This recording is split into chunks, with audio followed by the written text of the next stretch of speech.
Doctor Faustus as a morality play. सबसे पहले उन्होंने मोरालिटी प्लेज को ही डिस्कस किया है कि वो होते क्या है। The morality play is a fusion of the medieval allegory. Fusion कहते हैं इकट्ठा होना, गठमट होना। एलेगोरी का मतलब होता है तमसील देना। तमसील से मुराद कि किसी चीज़ की मुशाहबत देना। ठीक हो गया। तो वो कहते हैं कि जो मेडिवल कुरोने वस्ती, जैसा कि 1350 से लेकर 1500 या 1600 सदी तक जो वक्त था, उसको कुरोने वस्ती कहते हैं, मेडिवल। ठीक हो गया। एंड द रिलीजियस ड्रामा, वो कहते हैं एक तो मेडिवल एलेगोरी इसमें मिक्स होती है एंड द रिलीजियस ड्रामा, और उसमें रिलीजियस भी शामिल होता है। रिलीजियस मीन मजहब, क्रिश्चियनिटी, क्योंकि हम क्रिश्चियनिटी पढ़ रहे हैं, इसमें मुस्लिम नहीं है, क्रिश्चियनिटी की बात हो रही है। ऑफ द मैरिकल प्लेज, मैरिकल प्लेज कौन से होते हैं? जिनमें आपको मोजात वगैरह दिखाए जाते हैं। तो ये रिलीजियस ड्रामा और एलेगोरी ड्रामा का मिक्सचर होता है मोरालिटी प्ले, ये इसकी डेफिनेशन है। It developed at the end of the 14th century, ये 14th सेंचुरी के एंड में जाकर ये डेवलप हुआ था, यानी भी 1380 के बाद या लगभग। एंड गेन मच पॉपुलरिटी, और इसने बहुत ज़्यादा पॉपुलरिटी हासिल की थी इन द 15th सेंचुरी, 15वीं सदी में, क्योंकि उस वक्त स्टेज तो थे नहीं। तो क्रिश्चियनिटी में क्रिश्चियन लोग जितने भी होते थे, उनमें जो चीज़ें होती थी, मैरिकल वगैरह दिखाना, किसी अच्छे बंदे की जो अच्छाई को बयान करना, और हज़रत ईसा अलैहिस्सलाम की लाइफ को डिस्कस करना, लोगों के सामने दिखाना, तो ये उस वक़्त मोरालिटी प्लेज अदा किए जाते थे। और ये उस वक़्त परफॉर्म किए जाते थे जब क्या होता था कि लोग जो होते थे वो ये स्टेज पर नहीं आते थे, बल्कि जगहों में, जैसे ये बाजीगर वगैरह आते हैं, तो वो कहते हैं, या ये डुगडुगी वाले आते हैं, वो क्या करते हैं, कोई उनका स्टेज नहीं होता, बल्कि बस उन्होंने दायरा सा लगा देना होता है, आवाम इकट्ठी होती है और वो अपना मैजिक शो या बंदरिया वाला या बंदर वाला शो करते हैं। इसी तरह का ये शो टाइप ही ड्रामा होता था, जिसमें लोगों की जो कि एलेगोरी किसी की ओरिजिनल लाइफ को क्या करते थे, दिखा रहे होते थे, या थोड़ी सी उनमें रद्दो बदल करके दिखाई जाती थी। In this place the characters were generally personified. तो इसमें क्या होता था कि जो करेक्टर थे उनकी शख्सियत को दिखाया जाता था, पर्सोनिफाइड, उनकी असल शख्सियत। अब्स्ट्रक्शन, और यह ख्याल किया जाता था, ऑफ वॉइस और वर्च्यू, जिसमें वॉइस का मतलब होता है ऐब होना, नक्स होना, और वर्च्यू का मतलब होता है बहुत ही ज़्यादा अच्छा होना। लोगों की अच्छाई और या बुराई को दिखाया जाता था इनमें, सच एज गुड डीड्स, जैसा कि अच्छे अमाल, फेथ, एतमाद, मर्सी, एतमाद किस पर? अल्लाह पर। ठीक हो गया। या ये क्रिश्चियन लोग जो हैं वो किस चीज़ को, किसको खुदा मानते हैं? हज़रत ईसा अलैहिस्सलाम को। ठीक हो गया। तो फेथ इन क्रिश्चियनिटी का मतलब ये भी। The general theme of the moralities was theological. तो जो जनरल थीम होता था इनका मोरालिटी प्लेज का, वो इल्म, दीन का जो इल्म है इसके बारे में। अब दीन कौन सी बात हो रही है? क्रिश्चियनिटी की। ठीक हो गया। And the main was the struggle between good and evil powers, और मेन जो मकसद होता था वो एक स्ट्रगल, अच्छी आदतें थी जो पावर्स थी उनके बारे में, और बुरी पावर्स के दरमियान ये एक स्ट्रगल होती थी। फॉर कैप्चरिंग मैन सोल्स, जो कि मैन के रवैये को, सोल्स को कैप्चर करती थी। अगर बुरी हैं तो वो उसकी रूह को, उसके रूह पर किस तरह कैप्चर करेंगी? बुरे तरीके से।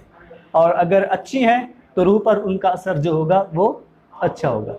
And the aim was to teach ethics and doctrines of Christianity, और इसका जो मकसद होता था वो एथिक्स, अखलाकियात सिखाना होता था, और डॉक्ट्रिन क्या अकीदा जो होता है वो क्रिश्चियनिटी का जो अकीदा है वो सिखाना होता था इन प्लेस का। अब हम बात करते हैं डॉक्टर फॉस्टस किस लिहाज से ये एक मोरालिटी प्ले है। ठीक हो गया। Doctor Faustus may be called a morality play to a very great extent. कहते हैं कि डॉक्टर फॉस्टस को किसी हद तक एक मोरालिटी प्ले कहा जा सकता है। बाय सेलिंग हिज सोल, उन्होंने क्या किया कि अपनी साउल को क्या बेच दिया टू डेवल को। फॉस्टस लिव्स अ वेरी ब्लेसफेमस, ये वर्ड ब्लेसफेमस, लाइफ फुल सेंचुअल, जो कि बिल्कुल हवानी ज़िंदगी गुजारता है। ब्लेसफेमस का मतलब होता है गुस्ताखाना। उन्होंने कौन सी लाइफ गुजारी? गुस्ताखाना। ठीक हो गया। फुल सेंचुअल, सेंचुअल का मतलब सेक्चुअल होता है, जैसा कि हैवानी ज़िंदगी होती है। Flyer just for 24 years, 24 years के लिए उन्होंने अपनी खुशियों को हासिल करने के लिए ये सारे काम किए कि उन्होंने क्रिश्चियनिटी में जो भी अकायद थे उनकी खिलाफ वर्जी की, और एक लाइफ जो थी वो बेहुदा लाइफ उन्होंने गुजारी थी फॉर 24 ईयर्स की खुशी हासिल करने के लिए। ही does not shake from insulting, shake का मतलब यहाँ पर ये होता है कि बचना, अपने आप को बचाना, परवाह ना करना। He does not shake from insulting the Pope and the holy fathers at Rome. वो रोम में क्या करता है, होली जो अच्छे लोग हैं, जो उनके चर्च के जो लोग हैं, मंदिरों में का सॉरी मंदिर कह रहा हूँ, चर्च में जो लोग इल्म का काम करते हैं, इल्म दीन का, उनका मजाक उड़ाता है। तो ऐसा हम ये समरी में सब कुछ देख चुके हैं। ऑफ कोर्स, तो असल में क्या है, there is a fierce struggle in his soul between his ambition, between the good angel, जो कि हो सकता है कि ये जो स्ट्रगल है वो किन किन चीज़ों के दरमियान है, good angel and the evil angel. और ये क्या चीज़ जाहिर कौन सी करते हैं? गुड एंजल अच्छाई को जाहिर करता है और बैड एंजल बुराई को, जो ईवल है। But Faustus ultimately surrenders to the evil. तो फास्टस क्या करता है, क्योंकि गुड एंजल आपको बताती है कि इस लाइफ के बाद जो आपकी लाइफ है वो अच्छी है, तो ईवल कहती है कि उस लाइफ को छोड़ो, ये लाइफ अच्छी है, इसको गुजारो और मज़े उड़ाओ। तो सरेंडर कर देता है, अपने आप को झुका देता है ईवल्स के सामने। Evil angel there by paying the way for eternal domination, और ये जो वजह बनती है इसके हमेशा के लिए, इटर्नल का मतलब होता है हमेशा के लिए, डोमिनेशन का मतलब होता है तबाही, बर्बादी। तो यही वजह बनती है कि डॉक्टर फास्टस की जो एंड होता है वो दर्दनाक होता है, तबाही का सबब बनता है। व्हेन फाइनल आवर अप्रोचेस, जब आखिरी वक्त आता है, Faustus to his utmost pain and horror, तो ये वक्त जो होता है वो काफ़ी दर्दनाक, तकलीफ दा होता है। डॉक्टर फास्टस क्या कहता है, रियलाइजेस दैट हिज सिंस, वो अपने गुनाहों को, सिंस का मतलब गुनाह होते हैं, सिंस अपने गुनाहों को वो पहचानता है, और अनपार्डनेबल, जो कि नाकाबिले बख्शिश थे, नाकाबिले माफ़ी। अनपार्डनेबल का मतलब होता है नाकाबिले माफ़ी। And nothing can save him from internal domination, और कुछ भी ऐसी चीज़ नहीं थी जो इसे हमेशा के लिए लामत, ना ही जो डोमिनेशन है, तबाही है, बर्बादी है, उससे बचा सके। And before the devil snatch away his soul to bring hell, और फिर क्या होता है कि जब डेवल्स उनके पास उनकी रूह को लेने के लिए आते हैं, कहाँ ले जाने के लिए? हेल में। द पेंस ऑफ डीपली एग्नाइज्ड, तो वो जो दुख है, दर्द है, वो बड़ी गहराई के साथ उसे तड़पाता है। ठीक हो गया। एग्नाइज्ड का मतलब तड़पाना, तड़पना। तो जो उसने लाइफ गुजारी है उसको बड़ी डीपली डराता है, उसको दुख दर्द होता है। एग्नाइज सोल उसकी सोल को क्या करता है? तड़पाता है। Find the most moving expression in Faustus final soliloquy, और यही जो वर्ड है जो उसके आखिरी सोलोलिकी कहते हैं, अपने आप से बात करना और कोई दूसरा बंदा ना सुन रहा हो। ठीक हो गया। ये एक एक्सप्रेशन है और ये लिटरेचर में यूज़ होती है। ये आपने डॉक्टर फास्टस में पढ़ी है और 7 जगह पर हैमलेट में भी ये आएगी, और स्पेशल इस बार असाइनमेंट भी बनी हुई है हैमलेट में। तो ये कहता है, माई गॉड अल्लाह, माई गॉड अल्लाह, look not face on me, मुझे दहशत वाली नज़रों से ना देखो, क्योंकि आखिरी वक्त आ गया, उसे पता है कि अब खुदा ताला भी नाराज़ है, तो उसे पता है कि जो अल्लाह ताला मुझे देख रहा है बड़ी दहशतनाक गज़बनाक आंखों से देख रहा है। Adders and serpent let me breathe a while, जो यहाँ पर एडर्स का मतलब जो है वो बुरा, कोई बुरी वहशियाना चीज़ जो होती है उसको कहते हैं। एंड सरपेंट्स नाग, सांप जिस तरह का होता है, तो नाग जो है let me breathe a while, वो मुझे कुछ ही लम्हे के लिए ब्रीथ दे रहे हैं, यानी सांस दे रहे हैं। अगली हेल, बुरी जो जहन्नम है, गैप नॉट, कोई फ़र्क अब नहीं रहा, क्योंकि मरने वाला है, उसे कंफर्म हो गया है कि अब जो है वो जहन्नम लागू हो चुकी है। कम नॉट लूसीफर, वो कहता है कि अब लूसीफर ना, क्योंकि उसे यकीन हो गया है कि अब जहन्नम भी है और लूसीफर आएगा और उसकी क्या करेगा, सोल को ले जाएगा। तो I will burn my books, मैं अपनी किताबों को क्या करूँगा, बुक्स को जला दूंगा। मेफिस्टोफेलिस, का मतलब यहाँ पर है कि मेफिस्टोफेलिस को बुरा भला कहना, उसने मेरी ज़िंदगी को बहका दिया और मुझे किसी और। मॉरल सर्मन आर डिडक्टिक एम, डिडक्टिक का मतलब होता है इब्रत आमेज। इसमें मॉरल हमें क्या मिलता है या हमें इब्रत क्या मिलती है, ये भी इसमें है, क्योंकि मोरालिटी प्ले में हमें कोई ना कोई एंड में मॉरल के बारे में या डिडक्टिक जो होता है यानी इब्रत के बारे में हमें कुछ ना कुछ मिलता है। The chief aim of morality play was didactic, जो चीफ एम, जो मेन मकसद होता है मोरालिटी प्ले का, वो इब्रत को शो करना होता है, दिखाना होता है। It was a dramatised guide to Christian living, तो इसमें क्या होता है, इसमें क्रिश्चियन की जो ज़िंदगी है उनको ड्रामेटाइज करके लोगों को दिखाया जाता है कि इस तरह लाइफ को जियो, ठीक हो गया। एंड क्रिश्चियन डाइंग, और क्रिश्चियंस को मरना कैसे चाहिए, खुदा ताला के हकूक़ को पूरा करके फिर वो मरे, तो ये होगा। और जिस तरह ये डॉक्टर फास्टिंग ने अपनी लाइफ गुजारी है, इस तरह बता रहे हैं कि इसको फॉलो करना चाहिए, इसको नहीं करना चाहिए। ये इब्रत है हमारे लिए, क्रिश्चियंस के लिए, कि ये लाइफ ना जियो जो आपने जी है। हाँ, क्रिश्चियंस के लिए इब्रत है, ठीक हो गया। तो हमारे लिए भी देखा जाए तो एक हद तक ठीक है कि इसमें इब्रत है।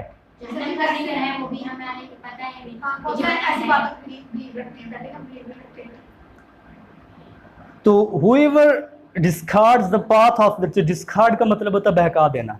whoever क्या ताहम क्या होता है, तो रास्ते से भटका दिया जाता है, ऑफ विर्च्यू, जो कि विर्च्यू वाला अच्छा रास्ता होता है, एंड अबजर्व्स फेथ, और वो क्या करता है, बरतरफ कर फेथ इन गॉड, गॉड को क्या कर देता है, उसको अबजर्व, गॉड पर भी उसका जो एतमाद है उसको भी बरतरफ करता है। And Christ is destined to despair and internal domination, और जो क्रिस्ट है, यानी क्रिस्ट से यहाँ मुराद है हज़रत ईसा अलैहिस्सलाम, ठीक हो गया। एंड क्रिस्ट इज़ डिस्टेन्ड, और जो क्रिश्चन जो हज़रत ईसा अलैहिस्सलाम हैं, जो उनके गॉड हैं, उन्होंने फिर इनके लिए क्या किया, मुकर्रर कर दिया to despair and internal domination, कि वो अलग, वो हमेशा के लिए डोमिनेशन होगा, यानी भी जो इनकी लाइफ का लामहदूद एंड है वो क्या होगा, तबाही वाला होगा। This is also the message of Marlowe's doctor Faustus, तो एक और भी मैसेज हो सकता है इसमें मार्लो का, जो कि डॉक्टर फास्टस में दिखाना चाहता है। And it has found the most touching expression, तो इसमें बहुत ही ज़्यादा टच करने वाले, मीन्स रूह को असर करने वाले, तो हमें एक्सप्रेशन मिलते हैं इन मॉनरफुल सॉन्ग, जो कि सॉन्ग में जो कि दर्दमंदाना, मॉनरफुल का मतलब मॉर्न, दर्द के साथ, तकलीफ़ के साथ रोना सॉन्ग। तो ये सॉन्ग कब ऑफ द कोरस, कोरस कब होता है, जब ड्रामे का एंड हो और उसमें किसी के अगर एंड अच्छा हुआ तो वो हैप्पी सॉन्ग होगा, अगर यानी कोरस जो होगा वो हैप्पी होगा, और जब एंड ही बुरा हुआ तो वो सैड कोरस होगा, ठीक हो गया। तो इसको गाने वाले अलग होते हैं स्टेज पर। इन द क्लोजिंग लाइन्स, तो आखिरी लाइन्स में जो कोरस है वो क्या कहते हैं, फास्टस इज़ गॉन, फास्टस जा रहा है, ज़ाहिर सी बात है फास्टस की जान निकल गई है। रिगार्ड्स हिज हेलिश फॉल, तो इसे तवज्जो देनी चाहिए अपने नागवार ठीक हो गया। तवज्जो किस चीज़ पर देनी चाहिए? नागवार जो है, हेलिश का मतलब नागवार, फॉल कहते हैं घिरना, तबाही, बर्बादी, डूबना, फॉल। तो फास्टस तो जा रहा है लेकिन इसे तवज्जो देनी चाहिए अपने फॉल पर।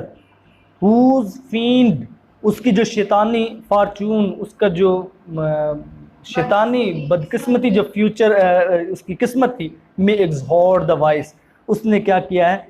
वॉइस पर भी एग्जॉर्ट किया, हौसला अफजा रही है, उसका दिमाग ही नहीं चलने दिया तो मैं कर क्या रहा हूँ। वॉइस जो थी उस पर भी उसने डोमिनेट किया, और वाइस मीन उसकी अक्ल, अक्ल पर भी ये शैतानी जो सोई थी वो हौसला अफजा रही।